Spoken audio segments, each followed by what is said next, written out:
우리 다 같이 한 마음으로 사사기서 5장 23절의 말씀 같이 합독해 보도록 하겠습니다. 여호와의 사자의 말씀에 메로스를 저주하라. 너희가 거듭거듭 그 주민들을 저주할 것은 그들이 와서 여호와를 덮지 아니하며 여호와를 도와 용사를 치지 아니함이니라 하시도다. 아멘.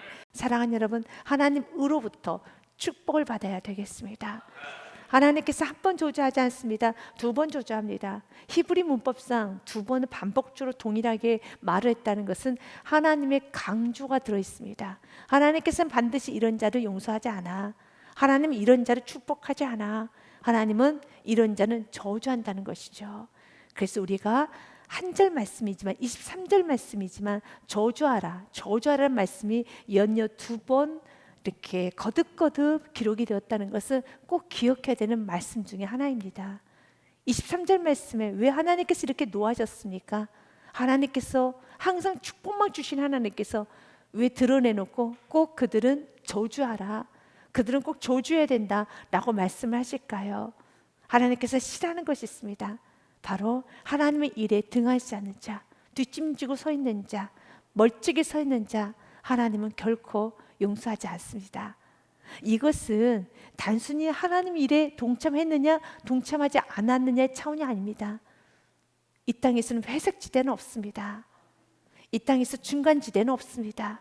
내가 여호와 편에 설 것인가, 하나님 앞에 적극적인 열심히 있는 친백성 살 것인가, 아니면 그럭저럭 살 것인가. 나는 하나님께 대적은 하지 않았어. 오늘 23절의 말씀을 한번 읽어보십시오. 메로스 사람들이 하나님 앞에 대적을 했었는가? 이스라엘 백성들에게 방해를 했었는가? 방해를 하거나 대적을 하면 저주받아야 되죠. 그러면 우리는 납득이 됩니다. 이성적으로 고개가 끄덕끄덕 그려질 수 있습니다. 그런데 도대체 메로스 사람들이 뭘 그렇게 잘못했다고, 그 전쟁을 돕지 않았다는 그 이유 하나만으로 이렇게 저주를 받을 수 있나? 네, 맞습니다. 23절의 말씀 같이 한 번 더 읽겠습니다. 여호와의 사자의 말씀에 메로스를 저주하라. 너희가 거듭거듭 그 주민들을 저주할 것은 그들이 와서 여호와를 돕지 아니하며 여호와를 도와 용사를 치지 아니함이니라 하시도다. 아멘. 거듭거듭 저주를 받게 된 이유가 무엇인가요? 성경은 이렇게 기록되어 있습니다. 그들이 와서 여호와를 돕지 아니하며. 하나님은 우리가 없어도 하나님께서는 일을 하십니다. 역사를 이뤄내십니다.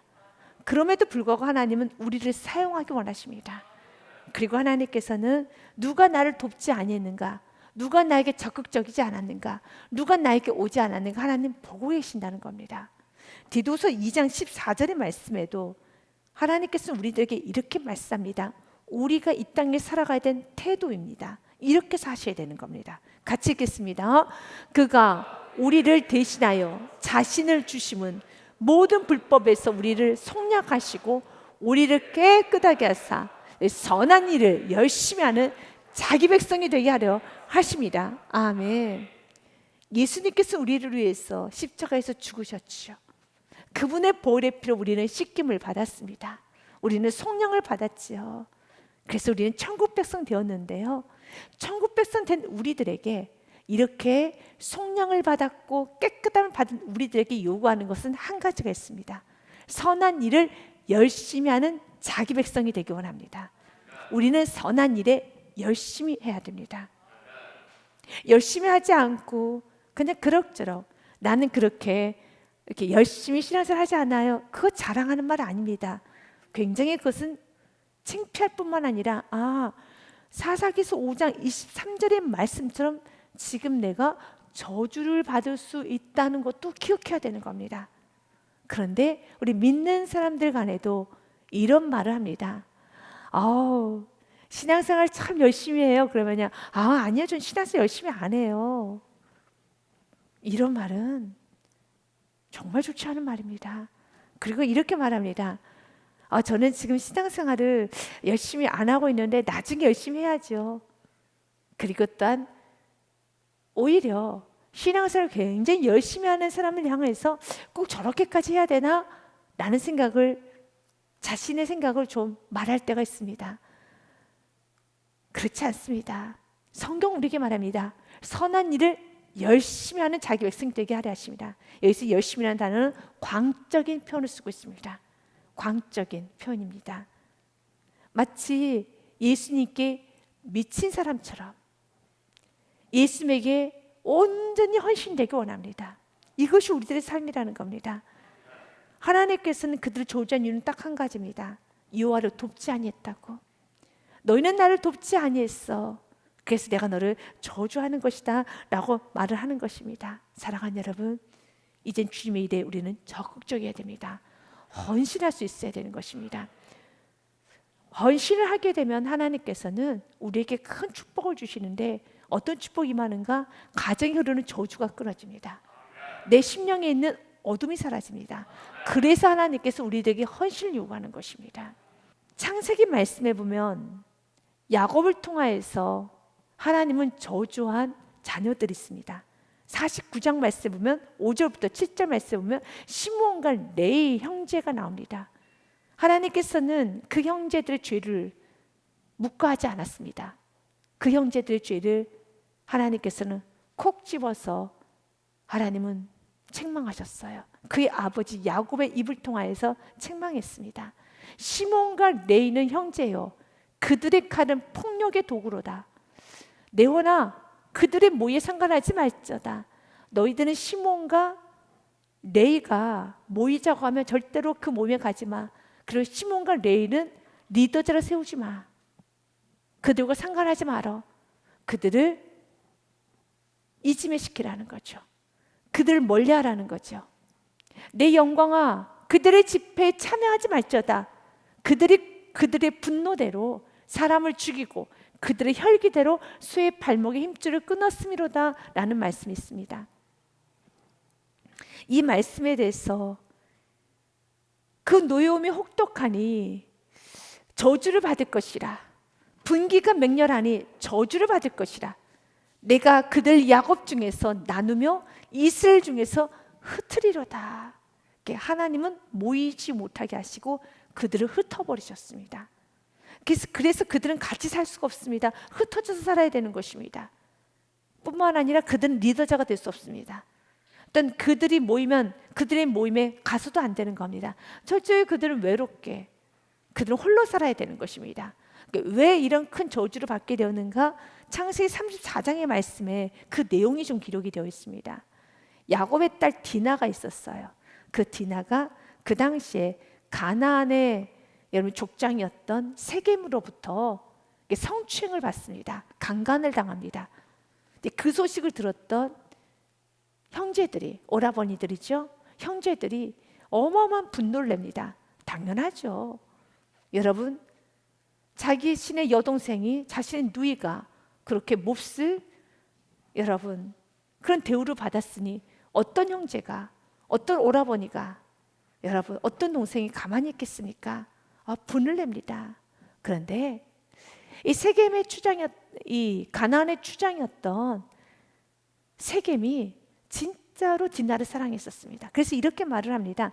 창세기 34장 3절과 4절 말씀 보면 그 마음이 깊이 야곱의 딸 디나에게 연연하며 그 소녀를 사랑하여 그의 마음을 말로 위로하고 그의 아버지 하몰에게 청하여 이르되 이 소녀를 내 아내를 얻게 하여 주소서 하였더라 라고 하면서 그의 아버지 하몰의 도움을 받아서 난 이 여인을 놓고 싶지 않습니다. 이거 어떻게 하면 좋겠습니까? 라고 했었을 때 그 아버지가 정식적으로 야곱에게 찾아갑니다. 그리고 딸을 달라고 하는 거죠. 그때 그 형제들이 이렇게 야곱에게 제안을 합니다. 아버지요, 저렇게 우리에게 수치를 준 그 세겜 용서할 수 없습니다. 용서할 수 없습니다. 그러면서 이런 제안을 해요. 그런데 만약 세겜의 그 족속들 모두가 다 우리와 같이 할례를 행하면은 그러면 우리 누이를 줍시다라고 제안을 합니다. 그래서 그런즉 이같이 하면은 이것이 무엇이냐면 너희에게 허락하리라. 만일 너희 중 남자가 다 할례를 받고 우리 같이 되면 백성 모두 할례를 시켜라. 그래서 우리 같이 되면은 우리 딸을 너희에게 주며 너희 딸을 우리에게로 데려오며 너희와 함께 거주하여 한 민족이 되려니와 너희가 만일 우리 말을 듣지 아니하고 할례를 받지 아니하면 우리는 곧 우리 딸을 데리고 가리라 라고 합니다. 세겜 혼자 할례를 하는 것이 아니라 그 족장에 있는 모든 사람들이, 그 민족의 안에 있는 모든 사람이 다 할례를 행하는 겁니다. 그런데 그 일을 해요. 오늘 본문의 말씀에 보면은 이 일을 합니다. 18절과 19절 말씀에 보니 그들의 말을 하몰과 그의 아들 세겜이 좋게 여김으로 이 소년이 그 일 행하기를 지체하지 아니하였으니 그가 야곱의 딸을 사랑함이며 그는 그의 아버지 집에서 가장 존귀하였더라 라고 하면서 정말 사랑했습니다. 그 방법은 굉장히 잘못됐죠. 그런데 여인을 사랑했고 책임지려고 했었고, 그 책임의 대가로 자신이 데리고 있는 모든 이 부족들을 다 할례를 시킵니다. 그래서 본문의 말씀 보니 25절에 제3일에 아직 그들이 아파할 때, 이 할례라는 것은 지금으로 말하면 남성의 포경수주가 같습니다. 그래서 가만히 3일간은 움직이지도 못하고 누워 있어야 되는 겁니다. 가장 아파하고 있을 때, 그때가 바로 3일이 지날 때 가장 아프다고 합니다. 근데 그때 야곱의 두 아들, 바로 시몬과 레이가, 디나의 오라버니 시몬과 레이가 각기 칼을 가지고 가서 몰래 그 성읍을 기습하여 그 모든 남자 다 죽여버립니다. 칼로 하몰과 그의 아들 세겜도 죽이고 디나를 세겜의 집에서 데려오고, 둘만 죽인 게 아닙니다. 거기에 있는 모든 남자들 다 죽입니다. 남자를 죽일 뿐만 아니라 그 안에 있는 모든 물건까지도 다 도둑질해 옵니다. 야곱의 여러 아들이 그 시체에 있는 성읍으로 가서 노력하였으니 이는 그들이 그들의 누이를 더럽힌 까닭이라. 그들이 양과 소와 나귀와 그 성읍에 있는 것과 들에 있는 것과 그들의 모든 재물을 빼앗았으며 그들의 자녀와 그들의 아내들도 사로잡았어요. 집 속의 물건을 다 노력한지라. 하나님은 이 모습을 보고 있었어요. 도적대들이 돼버렸습니다. 그들의 아내, 자녀들까지 다 뺏어왔습니다. 이것이 정말 의로운 분노인가요? 이것이 정말 옳은 행동일까요? 절대 아니죠. 절대 아니죠. 이건 너무너무 지나칩니다. 이렇게 해서는 안 되는 것이죠. 그래서 야곱이 그 모든 소식을 듣고 크게 두려워하며 분을 냅니다. 야곱이 시몬과 레이에게 이르되 너희가 내게 화를 끼쳐 나로 하여금 이 땅의 주민 곧 가나안 족속과 브리스 족속에게 악취를 내게 하였도다. 나는 수가 적은즉 그들이 모여 나를 치고 나를 죽이리니 그러면 나와 내 집이 멸망하리다. 이것은 국가 간의 전쟁이 일어난 겁니다. 상도덕이 깨진 겁니다. 약속을 했잖아요. 딸 디나를 주는 조건으로 당신 무족들 우리와 동일하게 다 할례를 행하면, 그러면 이제 당신의 딸과 당신과 우리가 결혼해서 우리가 같이 이제 지내봅시다 라고 했습니다.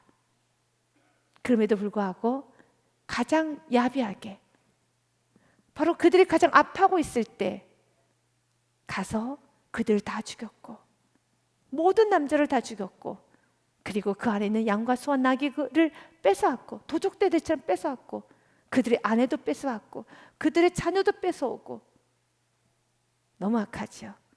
그런데 하는 말은 31절에 그들이 이르되 그가 우리 누이를 창녀같이 대우하면 옳으니까 라고 야곱 아버지 야곱에게 계속 대적을 합니다. 자신의 잘못을 깨닫지를 못합니다. 이런 자가 시몬과 레이였어요. 그래서 하나님께서 시몬과 레이는 영원히 혼자 있게 지내. 맞습니다. 사랑하는 여러분, 우리가 31절처럼 반응하면 하나님께서 우리를 고립시킵니다. 31절처럼 반응하면 고립이 돼요. 이건 아무리 봐도 다 잘못한 거잖아요. 인정을 해야 되지 않겠습니까? 근데 인정하지 않습니다. 그가 우리 누이를 창녀같이 대우하면 옳으니까, 이 말은 31절은 할례를 행하기 전에 그가 초기에 이 말을 했으면 아무런 문제가 되지 않습니다. 그러나 이토록 야곱이 설명을 했고 야곱이 이토록 그 과정을 밟아갔으면은 이젠 자신의 악을 봐야 되는 겁니다. 이젠 자신은 좀 악을 봐야 되는데 악을 보지를 못해요. 그래서 끝까지 아버지 야곱에게 대적을 합니다. 우리 누이를 창녀같이 대우하면 옳으니까 31절의 말씀만 여러분 떼어내서 보면 옳은 말 같죠. 그러나 전체를 봤었을 때 31절의 말은 전혀 옳지 않습니다. 지금 이 말을 하고 있는 이 시몬과 레이가 어떤 죄를 짓고 왔습니까? 그 부족에는 여러분 모든 남자를 다 죽였어요. 그리고 소와 양과 나귀를 다 도둑질해 왔습니다. 사람을 죽였고 도둑질을 했고 폭력을 행했고 그리고 부녀자를 데리고 왔고 아이들을 데리고 왔습니다. 이건 엄청난 거죠. 빼앗아 왔습니다. 가정을 파탄시켰죠. 가정 파탄한 죄, 도둑질한 죄, 살인한 죄, 이거 너무 큰 죄지만 본인의 죄를 전혀 보지 못하고 오직 한 가지만 계속적으로 주장합니다. 그가 우리 누이를 창녀같이 대우함에 옳으니까. 이젠 이 모습도 우리 삶 가운데 비춰봐야 되는 겁니다. 내가 내 죄는 보지 못한 상태에서 한 가지만을 고집하면서 이것만 주장하는 것은 결코 옳지가 않습니다. 그렇기 때문에 때로 하나님께서 너무 자기 자신을 모를 때는 비춰줄 때가 있어요. 너가 이렇게 살았단다. 이렇게 도둑질하며 살았어. 이렇게 가정을 파탄시키며 살았어. 이렇게 참 악하게 살았어. 라고 좀 비춰줄 때가 있어요. 이건 왜 그럴까요? 우리를 정죄하게 하기 위함이 아니라 다시 연합하게 하기 위해서, 공동체 안으로 들어오게 하기 위해서. 시몬과 레이가 이런 폭력을 행하고 또한 그 폭력을 행하고 나서도 인정하지 못할 때 성경은 이렇게 말합니다. 너희는 시몬과 레이가 모의에 상관하지도 말지어다. 그들의 집회에 참여도 하지 말아라. 그들은 저주를 받을 것이다 라고 말하는 것입니다. 여러분 주위에 사람이 많아지기 원합니까? 여러분 많은 사람들이 여러분과 함께하는 그런 축복, 인권이라는 걸 받기 원합니까? 그렇다면 우리들 안에 있는 화와 분노가 사라져야 돼요. 그리고 두 번째, 때로는 화와 분노가 있을 수 있어요. 잘못할 수 있습니다. 그러나 이제는 그 잘못을 여러 방법을 통해서 이해를 시켰고 납득을 시켰다라면 인정할 줄 알아야 돼요. 끝까지 31절의 말씀을 주장하면서 아니 우리 누이에게 이렇게 대하면 옳습니까? 라는 말을 주장하면서 자신의 이만큼의 큰 죄는 전혀 들여다보지 못하고 상대방의 아주 조그만 이 오점 하나 보면서 그거 가지고 끝까지 여러분 주장하고 하는 것이 아니라 자신의 큰 죄를 볼 수 있어야 돼요. 그래야지만 인권이 와요. 그래야지만 같이 어울릴 수 있다는 겁니다. 사랑하는 여러분, 하나님께서는 바로 이 시몬과 레이, 그 안에 인정하지도 못합니다. 받아들이지도 않습니다. 자기 죄를 볼 줄도 모릅니다. 오직 주장만 하고 있는 그 시몬 레이, 참 많은 가게 흐르는 저주가 있죠. 혹시 여러분의 심령에도 여러분의 가정에도 이런 저주가 혹시 있습니까? 자신의 죄는 보지 못하고 또 인정도 하지 않고 흠만 잡고 있거나 피해의식과 그리고 자기 자학과 온통 부정적인 생각에 가득가득 차 있는 사랑하는 자녀가 있습니까? 사랑하는 남편, 아내가 있습니까? 그리고 여러분 자신이 혹시 그런 올무에 걸려 있습니까? 피해의식이라는 올무, 부정적인 생각, 그리고 자신의 잘못은 보지 못하고 인정하지 못하고 이해하지도 못하고 자신이 어떻게 살아왔는지는 전혀 깨닫지 못하고 여전히 시몬과 레이와 같은 그런 마음 상태의 심령이 있다라며, 그리고 더 나아가서 화와 분노가 가득한 심령, 또한 여러분의 가정에 이런 저주가 있다라면 이 모든 저주를 끊을 수 있는 방법이 있습니다. 시몬과 레이는 어마어마한 저주가 있어요. 시몬과 레이는 정말 많은 저주에 엉키고 엉켰습니다. 그 저주가 끊어졌어요. 어떤 자요? 헌신하는 자. 헌신할 때 저주가 끊어져요. 헌신할 때 가정에 있는 흐르는 저주가 끊어집니다. 피해의식의 저주, 부정적인 생각의 저주, 분노의 저주, 화의 저주, 항상 대적의 저주, 여러 가지 저주가 헌신할 때 끊어지는 겁니다. 출애굽기 말씀에 보면은 이스라엘 백성들 굉장히 큰 죄를 하나님 앞에 저지르죠. 바로 금송아지를 섬기게 됩니다. 너무 큰 죄를 저지르게 됩니다. 그때 모세가 여호와 편에 설자 나와라라고 합니다. 그때 누가 나오냐면 바로 레위 지파가 나옵니다. 이에 모세가 지문에 서서 이르되 누구든지 여호와 편에 있는 자는 내게로 나오라며 레위 자손이 다 모여 그에게로 가는지라. 아멘. 여기서 시작이라는 겁니다. 그리고 27절에 이걸 요구합니다. 모세는요, 모세가 그들에게 이르되 이스라엘 하나님 여호와께서 이렇게 말씀하시기를 너희는 각각 허리에 칼을 차고 이문에서 저문까지 왕래하며 각 사람이 그 형제를, 각 사람이 자기의 친구를, 각 사람이 자기 이웃을 죽이라 하셨느니라. 그때 28절 말씀에 보면 같이 읽겠습니다. 시작. 레위 자손이 모세의 말대로 행하며 이날의 백성 중에 3,000명가량이 죽임을 당하니라. 이 말은 이거는 죽여서 죽이란 또 다른 잔인한 행동을 하라는 것인가? 그것은 아닙니다. 구약에 나오는 전쟁은 거룩한 영적 전쟁을 말하는 것처럼 여기서 사람을 진짜 죽이는 걸 말하는 것은 아닙니다. 27절 말씀처럼 오직 예수죠. 27절은 무엇이 됐습니까? 너희는 각각 허리에 칼을 차고 이 문에서 저 문까지 왕래해서 각 사람이 그 형제를 죽이는 게 쉽습니까? 여러분, 자기 친구, 자기 이웃 어렵지요. 이것이 무엇입니까? 말씀 앞에서는 가족, 친척, 이웃도 다 뒤로 하겠다는 거죠. 철저히 말씀편에 서겠다는 거죠. 그것만이 가정에 이른 저주가 끊어져요. 그것만이 내 심령에 있는 모든 저주가 끊어지는 겁니다. 왜냐하면 레위 지파는, 레위 자손은 그 일을 혼자 한 게 아니에요.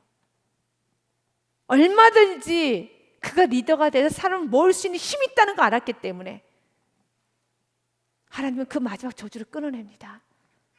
이제는 철저하게 하나님 편에 서서 어떤 것도 매이지 말고 어떤 것도 이제 앞세우지 말고 철저하게 자기의 친구, 여기서 형제라는 것은 자기 친척을 말합니다. 내 가족, 내 친구, 내 이웃, 우상 숭배하고 있다라면 그 모든 것은 다 끊어내고 철저하게 오직 예수의 신앙을 살라는 것이죠. 하나님보다 더 사랑하지 말라는 거죠. 내 친척이라 할지라도, 내 가족이라 할지라도 타협하지 말라는 거죠. 그래서 29절 말씀 보면 이렇게 성경은 말합니다. 같이 읽겠습니다. 시작. 모세가 이르되 각 사람이 자기 아들과 자기 형제를 쳤으니 오늘 여호와께 헌신하게 되었느니라. 그가 오늘 너에게 복을 내리시리라. 아멘. 헌신하면은 저주가 끊어져요. 헌신하면 저주가 끊어집니다. 그런데 하나님 아이러니하게 레위 지파에게 어떤 면에서 가장 악하게 살았지만 때로는 그 악도 하나님께서는 붙잡아 주셔서 그 악을 선으로 바꿔줍니다. 레위에게 있었을 칼은 항상 그 칼은 사람을 죽이는 칼이었어요. 그리고 실질적으로 세겜 족속들을 다 죽였잖아요. 그런데 레위에게 다시 칼을 채워줘요. 그리고 레위 지파는 하나님 영원히 그에게는 칼을 허락합니다. 이제는 어떤 칼요? 그 칼을 가지고 사람을 죽이는 칼이 아니라 번제를 드리는, 양을 잡고 소를 잡는 예배의 도구로 칼을 쓰는 거예요. 그래서 레위 지파가 예배의 집례자가 됩니다. 가장 악하게 살아서 사람을 죽여서 그 손에 피가 묻었어요. 사람을 죽이는 피, 생명의 피, 영원히 용서받을 수 없는 피, 가장 파탄을 했고 악을 저질렀고 손에 피가 너무 많아요. 그런데 그에게 다시 칼을 쥐어줘요. 그러나 그 칼은 이제 사람을 죽이는 칼이 아니라 예배가 예배될 수 있도록 예배자로서 잘 진행할 수 있는 도구로 그걸 사용한다는 겁니다. 그러니까 이 말을 지금 우리에게로 적용해 본다면 무언가 세상에서 거칠게 살았다는 건 그만큼 또 배포도 있다는 거죠. 또 사기꾼이라면은 그만큼 또 머리라는 게 있다는 거죠. 뭐 사기를 아무나 치는 건 아니잖아요. 계산을 해야지만 사기를 칠 수 있지 않겠습니까? 나름대로 머리도 있고 배포도 있고 꾀도 있고 실력도 있고, 또한 사기를 하거나 도둑질을 하거나 아니면 폭력을 하거나 이런 모든 것들이 나름대로 자신의 힘, 자만, 그리고 사람을 끄는 리더십, 여러 가지 것이 있겠죠. 그런데 그 모든 리더십 또한 여러 가지 술수, 곤모 여러 가지 것을 나쁘게 썼죠. 악하게 썼죠. 내가 주님 안으로 들어오면은 그 꾀가 이제 지혜로 바뀌어지고, 세상에는 그 리더십을 가지고 사람을 호리는 데 썼더라면 이제는 무엇을요? 전도하는 데 쓰는 것이고, 어떤 세상에서 악용했던 모든 도구를 하나님께서는 오늘 레위 지파에게 다시 칼을 채워줬어요. 이제 그 칼을 가지고 예배자로, 그래서 우리 예배자를 향해서 우리가 레위 지파라고 하잖아요. 우리가 레위 지파예요. 그 모든 조직가 언제 끊어졌다고요? 사랑하는 여러분, 헌신할 때 끊어질 믿으시길 바라겠습니다. 가정에 흐르는 조주가 끊어지기 원합니까? 헌신하십시오. 내 심령에 있는 조주가 끊어지기 원합니까? 적극적인 열심 있는 친백성으로 살아가시기를 바라겠습니다. 주님 오늘 우리들에게 말합니다. 이제는 뒷짐지고 적당히 거리를 두고 살아가는 것이 아니라, 그러면 하나님은 말합니다. 나는 그들을 저주할 것이라다. 거듭거듭 그 주민을 저주하라. 그들이 와서 유아를 돕지 아니했다. 유아를 도와 용사를 치지 아니했기 때문에 나는 그들을 거듭거듭 저주할 것이다 말합니다. 이제는 적극적으로 주님께 나와서 열심히 있는 친백성의 삶을 살아가시기를 바라겠습니다.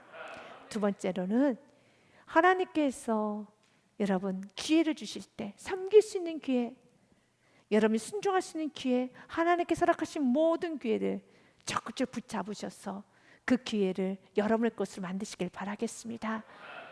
오늘 성경은 저주받을 자에 대해서도 말하지만 복받은 여인에 관해서도 성경 기록하고 있습니다. 야일이란 여인입니다. 24절 말씀 같이 읽겠습니다. 겐 사람 헤벨의 아내 야일은 다른 여인들보다 복을 받을 것이니 장막에 있는 여인들보다 더욱 복을 받을 것이로다. 아멘. 이 장막에 있는 여인들이라는 것은 모든 여인들보다 훨씬 더 더욱더 복을 받을 것이로다. 아멘. 왜 이렇게 야일한 여인이 복을 받았는가? 결국 야일이 시스라 군대 장관을 죽였어요. 여인의 힘으로 그 거대한 군대 장관을 죽이는 것은 결코 쉽지 않습니다. 그러나 그 일을 했습니다. 바락 장군도 무서워서 하지 못했던 그 일을 한 여인이 했습니다. 그 여인이 혼자 힘으로 했나? 아닙니다. 그 여인은 하나님을 사랑했어요. 하나님을 사랑하는 자는 백성을 사랑합니다. 하나님이 사랑하는 그 일을 나도 사랑합니다. 그래서 하나님을 사랑하기 때문에 하나님이 사랑하시는 그 일에 헌신을 한 겁니다. 기적이 일어났습니다. 하나님, 우리가 인생 가운데 이런 홈런을 치고 가기 원합니다. 사랑하는 여러분, 여러분 복된 삶을 사시길 바라겠습니다. 그래서 하나님께서 야, 이거 좀 너가 했으면 좋겠다 했을 때 바락 장군처럼 무서워요, 나 못하겠어요, 못하겠어 하지 마시고 네 하겠습니다. 네 하겠습니다. 아멘. 사사기서 6장 12절 말씀 보면 용사가 누구를 보고 용사라고 하는지를 아셔야 돼요. 용사는 하나님과 함께하면 용사입니다. 여호와의 사자가 기드온에게 나타나 이르시되 큰 용사야, 그레이트 워리어, 여호와께서 너와 함께 계시도다. 아멘. 야일한 여인은 너무 연약한 여인이에요. 야일한 여인은 너무 부족한 여인입니다. 그러나 하나님과 함께하면 큰 용사가 됩니다. 그래서 무명한 자 같으나 유명한 자가 되고, 없는 자 같으나 모든 걸 다 가진 자가 되고, 가난한 자 같으나 부유한 자가 되는 것입니다. 그 절 말씀 같이 읽습니다. 무명한 자 같으나 유명한 자요, 죽은 자 같으나 보라 우리가 살아있고, 징계를 받는 자 같으나 죽임을 당하지 아니하고, 근심하는 자 같으나 항상 기뻐하고, 가난한 자 같으나 많은 사람을 부유하게 하고, 아무것도 없는 자 같으나 모든 것을 가진 자로다. 아멘. 믿으십니까? 사랑하는 여러분, 우리는 무명한 자 같으나, 가난한 자 같으나, 근심하는 자 같으나, 여러분, 우리는 유명한 자요, 모든 것을 가진 자요, 항상 기뻐하는 자요, 많은 사람을 부유하게 하는 자입니다. 왜 그럴까요? 우리 안에 진짜 보배이신 예수 그리스도가 계시기 때문에. 그래서 우리는 용사예요. 주님께서 여러분들에게 좀 과한 걸 요구하실 때 뒷걸음치지 마시고 야일처럼 순종해 보십시오. 25절서부터 말씀해 보면 이렇게 돼 있어요. 시스라가 물을 구하며 우유를 주되 곧 엉긴 우유를 귀한 그릇에 담아 주었고, 손으로 장막 말뚝을 잡으며 오른손에서 일꾼들의 방망이를 들고 시스를 쳐서 그의 머리를 뚫되 곧 그의 관자놀이를 꿰뚫었도다. 아멘. 여인으로서는 굉장히 어려운 일이죠. 무서운 일이죠. 여러분, 시스라가 그때 잠이라도 깨면 이 여인은 죽는 겁니다. 맞아요. 주님께 나에게 요구하시는 것이 그만큼 위협적이고 어려운 일을 우리들에게 부탁하실 때도 있어요. 우리들에게 요구하실 때도 있어요. 그것 또한도 감당하시길 바라겠습니다. 왜냐하면 이렇게 하나님의 일에 적극적으로 하겠습니다 하는 사람은 복된 사람이에요. 성경은 말합니다. 야엘은 참 모든 여자들보다 복돼. 모든 여자들이 다 그 일을 하는 건 아닙니다. 그러나 헌신하고 주님 주신 기회 앞에서 뒷걸음치지 마시고 해보십시오. 해보십시오. 놀랍게 역사가 이루어집니다. 누가복음 말씀해 보면 또 복된 여자가 나옵니다. 그 여자는 마리아예요. 세례 요한의 어머니이기도 한 엘리사벳이 마리아에게 이렇게 말합니다. 엘리사벳이 마리아가 무난함을 들으매 아이가 복중에서 뛰노는지라. 엘리사벳이 성령 충만함을 받아 같이 읽겠습니다. 시작. 큰 소리로 불러 이르되 이 여자 중에 내가 복이 있으며 내 태중의 아이도 복이 있도다. 아멘. 여자 중에 오늘 야엘처럼 모든 여자들 중에 여자 중에 복 있는 여자가 야엘이고 복 있는 여자가 마리아예요. 왜 마리아가 복이 있습니까? 마리아는 고난의 길을 가고 있기 때문에. 그녀는 지금 처녀의 몸입니다. 그런데 아기를 뵀어요. 그 당시에 처녀가 아기를 뵀다는 것은 돌에 맞아 죽는 겁니다. 아기를 뵀어요. 그런데 성경 말합니다. 이 여인은 복된 여인이라고. 굉장히 무섭고 힘든 일이죠. 본인이 감당하기에는 너무 크죠. 야엘이 복된 것처럼 마리아도 복된 것입니다. 여러분들에게 헛소리 날 정도로 좀 과한 걸 주님께 요구하면 내게 하나님은 큰 복을 주셨구나 라고 생각하시고 주저하지 마시고 어떤 순간에도 주님 주신 그 기회, 섬길 수 있는 기회, 옥합을 깨트릴 수 있는 기회, 이렇게 내 생명과 바꿔서라도 내가 헌신해낼 수 있는 기회 놓치지 마시고 기적의 일어남을 믿고 한번 순종으로 나아가 보십시오. 놀라운 기적이 일어납니다. 놀라운 기적이 일어납니다. 마리아가 주님 앞에 이렇게 찬양합니다. 46절 말씀, 누가복음 1장 말씀 보니 마리아가 이르되 내 영혼이 주를 찬양하며 내 마음이 하나님 내 구주를 기뻐하였음은 48절 말씀 같이 읽겠습니다. 그의 요정에 비천함을 돌보셨습니다. 보라 희재 흐르는 만세 나를 복있다 일컬으려다. 아멘. 맞아요. 마리아는 후손 대대 복 있는 여자가 되죠. 그러나 그 당시에 마리아 입장으로 가봅시다. 우리가 야엘 입장으로 가봅시다. 그 한 시간의 순간은, 그 10개월의 아기를 품고 있는 그 순간은 죽을 것처럼 힘들 거예요. 그리고 결국 마리아는 예수님이 십자가에 매달려서 저절로 죽어가는 모습까지 보죠.